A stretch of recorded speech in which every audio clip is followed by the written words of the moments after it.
HOA Karen damaged skate ramp, sued and paid $170,000. The skate park was the heart of Willow Creek, a scrappy patch of concrete and ramps where kids like me, Ethan, found freedom. Every grind, every ollie, every wipeout was a badge of belonging. But Karen Whitaker, the HOA president with a vendetta sharper than a switchblade, saw our haven as a blight on her perfect suburbia.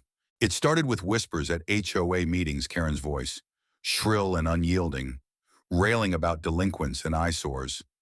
I was 16, lanky, with a mop of curls and a skateboard glued to my feet. The park was my escape from a cramped house and a dad who drank too much. Karen didn't care.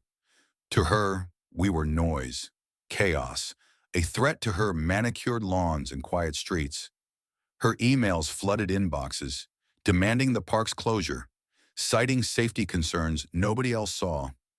We ignored her at first. Big mistake. Karen wasn't just talk.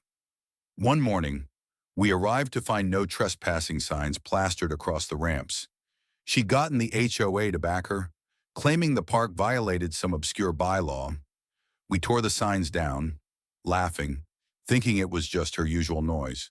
But Karen was playing chess while we were playing checkers. She started showing up daily, clipboard in hand, snapping photos of every kid who dared drop in. She'd yell about permits, call the cops for vandalism when someone tagged a ramp with chalk.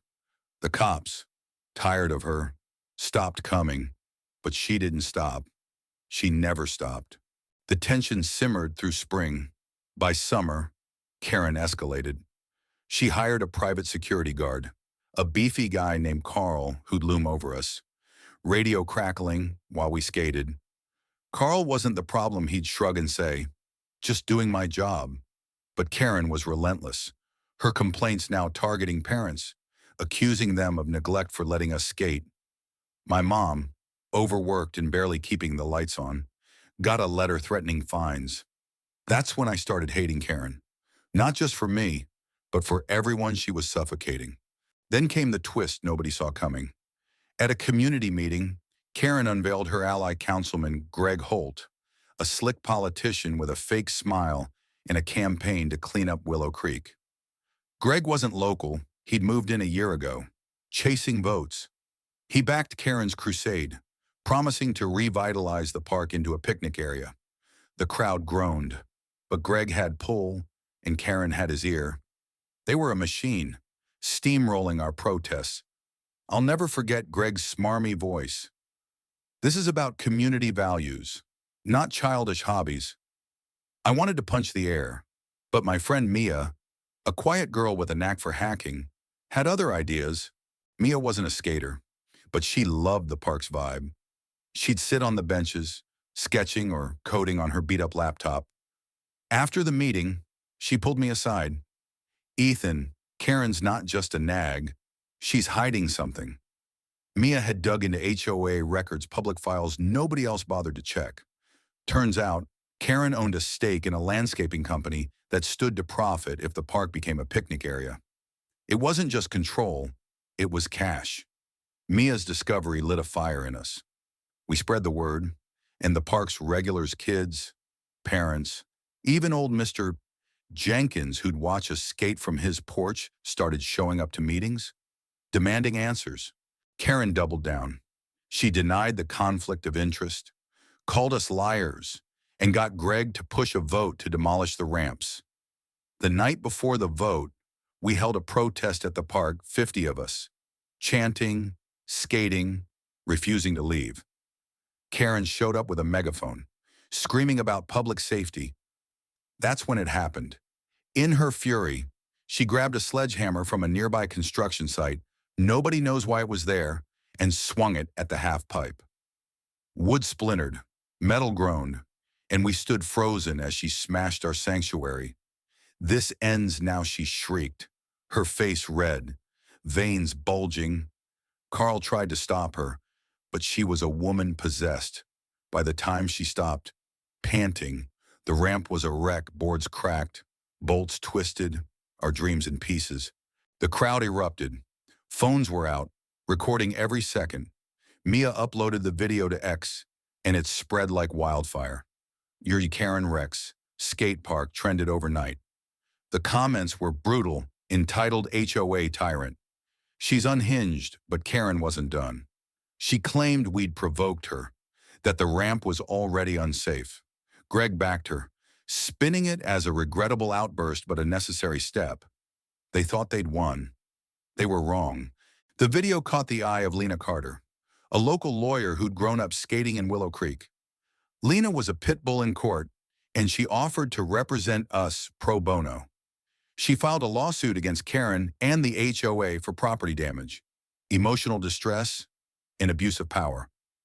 The evidence was ironclad Mia's footage, HOA records showing Karen's financial ties, and testimonies from 20 kids and parents. I took the stand, voice shaking, describing how the park was my lifeline, how Karen's rampage stole that. Mia testified about her research, exposing Karen's greed. Even Mr. Jenkins, frail but fierce, spoke about the park's history, how it kept kids like me out of trouble. The trial was a circus. Karen played the victim, claiming she was protecting the community. But the jury saw through her. The footage of her swinging that sledgehammer, her face twisted with rage, was undeniable. Greg tried to distance himself, but texts between him and Karen leaked by an anonymous HOA whistleblower showed they'd planned to profit together. The courtroom gasped when Lena revealed Karen had already signed a contract with her landscaping company, contingent on the park's demolition. The verdict hit like a thunderclap. Karen was found liable for $170,000 damages to the park, legal fees, and punitive fines for her malicious conduct. The HOA was ordered to rebuild the ramps, and Greg's political career tanked. He lost his re-election bid in a landslide. Karen's reputation was shredded. Neighbors shunned her. Her landscaping deal collapsed, and she moved away. Her house sold at a loss. The park, we rebuilt it. Better than ever new ramps, a mural of skaters, and a plaque dedicating it to the kids who fought back. But the victory wasn't just the money or the ramps. It was the community we built. Kids who'd never spoken before became friends. Parents who'd ignored the park showed up to cheer. Mia, now a hero, started teaching coding to younger kids at the park. I learned to channel my anger into action, not just tricks. We'd taken on a bully and won, not with fists, but with truth. Karen's downfall was a lesson entitlement has a price. She thought she could control us, crush us, but she underestimated Willow Creek. Now, every time I land a kickflip, I think of her sledgehammer in hand, losing everything. Justice doesn't always come, but when it does, it hits hard. What do you think? Did Karen get what she deserved? Or was the punishment too harsh? Share your thoughts. I'm listening.